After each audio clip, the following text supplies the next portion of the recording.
Welcome to the Silverthorne Pulse. I'm Kim Jardim with the town of Silverthorne. I'm here today with Town Manager Ryan Highland. We are going to recap for you the work session and town council meeting from Wednesday, March 26th, 2025. So right. Let's start out with work session. There was a 2025 budget update, and that came from you and Finance Director Laura Kennedy. Yeah, we had at the prior meeting reviewed with council some of the year-end numbers, so kind of the final quarter of 2024. There's a lag in when we get sales taxes reported to us and delivered, essentially. And so, unfortunately, the latter part of 2024 wasn't really performing as we had hoped. And so we had some of that conversation at the last work session. At this work session, we did also have the January sales tax data for 2025, and that also was not where we were hoping it would be. That was 8% down. So between the end of 2024 and where things are looking, at least for January, and a lot of uncertainty in the economy, consumer confidence at its lowest level in a long time, needing to make some pivots on our budget. And so we had a conversation about recommendations that staff was making to the council on how we might amend the 2025 budget. We were really focused on two of the core areas in the town's budget. We have a lot of different funds, but the general fund and the capital fund are really kind of the bread and butter of the work that we do. And so in the general fund, all of our departments had done some looking at their individual line items in their budgets, and collectively across all of our departments identified $800,000 in savings. So recommending that for a budget amendment to council. And then also scaling back our revenue projections on sales tax. And so we will be talking about budget a lot this year with everything that's in flux, but taking our 2024 actuals, so what those sales taxes were, and pulling those back 5%. That's a different budget than we had adopted at the end of the year last year, now that we know year-end and January numbers. So in the general fund, again, trimming back department budgets, pulling back on our revenue expectations, and starting there. Then we talked about the capital side of the budget, which for many years, at least the last 10 years, we've been really fortunate that our general fund, which is where we do all of the basic services, so that's the rec center and police services and snow plowing, that budget has been so healthy that at the end of each year we've had a really nice cushion and excess in funds that we put in our capital fund. And so that has allowed us to do all of these great projects that we have done over the years, whether it's building a performing arts center or the art spot or Trent Park expansion, or on and on and on. There's a big laundry list over the last 10 years. Where we're sitting now, we do not have the luxury that the general fund can really infuse extra funds into the capital fund. So had a conversation with council about the projects that we had. We always have a big appetite, big list of capital projects, and we're going to need to pull those back in 2025. So the things that are still moving forward, we have a great community project with the Silverthorne Recreation Center expansion, and so that is moving forward. That's great news. We'll talk about the contract for that in a minute when we get into the regular meeting. But huge project there. Another really important community project that is moving forward, Ruby Ranch traffic signal. And so from a vehicle safety, pedestrian safety, connectivity, all of those things, particularly with lots of new residents in the Smith Ranch apartments, making sure that we've got a traffic signal there and some new sidewalks, crosswalks that can get folks safely across that intersection. So those are two great projects that are moving forward. There is a list of things that we are pausing on. Still going to do some sidewalk work and a lot of the other kind of smaller projects that we do. One thing that a big project that we'll need to pause is the police facility. And so we're still committed to that. Our voters supported that lodging tax increase for the rec center and the police facility. But right now where the budget stands, we're not going to be able to go out and get the financing for that. We have identified the location. We went through that site selection process, and so we're happy to have that. And we've done some initial planning work with an architect on kind of the space planning needs, but looking at taking a pause in the near future here on that site. And we'll have to see how revenues do throughout the rest of the year before we are able to pick that one back up. So lots of budget conversation, lots of uncertainty out there right now. And so, like I said, we're going to be returning to council probably at each work session with updates on how's sales tax doing, how's lodging, how are expenses, you know, how's the grant outlook, what's the federal funding situation look like. So stay tuned, lots more to talk about for budget in 2025. Well, the good news is that the police department still has a home in Town Hall in the meantime, so. They do, and we're actually, it's funny you should mention that. One of the things that we did also talk about at the work session is when FERC vacates the building in our downtown later this year, there is an opportunity for town use of that facility. And if even if we were not pausing on the police facility, it would take a number of years to build that. And so council did give direction to staff to take an initial feasibility look at might that be an interim place for the police department. So we'll be talking more about that at future work sessions. That's a great solution. Yeah, so they have a home and they may have an interim home that's Right. bigger than town hall. Excellent, excellent.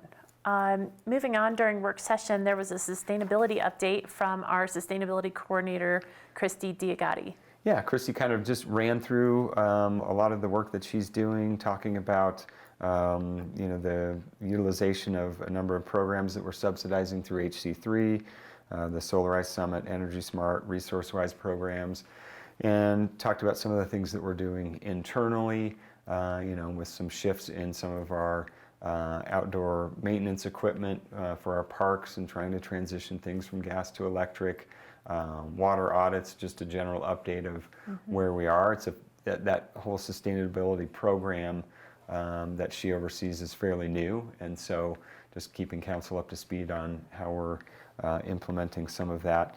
There was some feedback that she was seeking from council on the Energy Smart program. That is an income qualified program, but it sounds like there have been not a lot of instances, but at least one where the maximum house size was fairly significant, and it felt like that wasn't really meeting the goals of that program. So she provided some general information on the average square footage of homes in Silverthorne and recommended to council that the Energy Smart program be capped to homes no bigger than 3,500 square feet. Council felt like that was an appropriate policy recommendation, and so they did adopt that. So Great. lots of sustainability work Sure. and more to come. And Christy recently told me that she received a grant that will allow for zero waste First Friday events coming our way. So All right. toward the end of 2025, Great. she'll be implementing that as well. Okay. Excellent. Well, that was it for work session. So moving into the regular council meeting, there were several items on our consent calendar.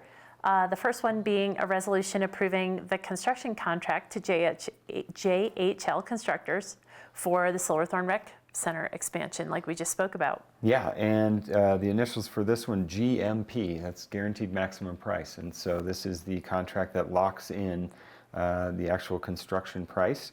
And we were able to get that number where we needed it to within the budget. And so $22.7 million is the actual dollars to construct that expansion at the rec center. Big thanks to our architects and our owners reps and our partners with the general contractor, town staff, everybody really working together to make sure that we could get a project that would be where we needed it to be with all of the amenities and do that in a way that comes in within the budget. So that is your GMP at $22.7 million, and everybody plans to start a groundbreaking this spring, and so we're here. It's been a long journey, many years to get to this point, but we're about to embark on a really great capital project at the rec center. It's really great to see this expansion. I think it's really needed. I've been personally going to the rec center since the day it opened, and it's really interesting lately to see that no matter what time of the day I go there, it's really busy. Yeah, and since the day it opened, that back area where this expansion was slated for that purpose, Right. knowing that the community would grow and that we would need it. So it's here. We're excited to break the ground. Excellent. The next resolution item was approving a license agreement with the Summit Stage for use of the Silverthorne station adjacent to the parking garage downtown. Yeah, the parking garage at 4th Street Crossing houses the transit stop there, and the parking garage was previously owned by the developer, and through the agreements that we had from the outset, at a certain point that transitioned to ownership of the town, and so that we are now the party that works with the Summit Stage to house that there. So just kind of a technical detail to get a license agreement, kind of, you could also call it a lease, I think, for that space. And yeah, very busy transit stop in the parking garage. Excellent. There was also a resolution authorizing you, the town manager, to sign a lease agreement with Cafe Food Rescue. And we'll remind people that Cafe Food Rescue is leasing the old Pizza Hut building in order to distribute food within our community. Yeah, and so this is a modification to that lease. They had approached the town council about the opportunity to do some subleasing for folks that are either food trucks or others who need food preparation space. And so council agreed that that sublease could move forward. Up to 5 subleases is the opportunity.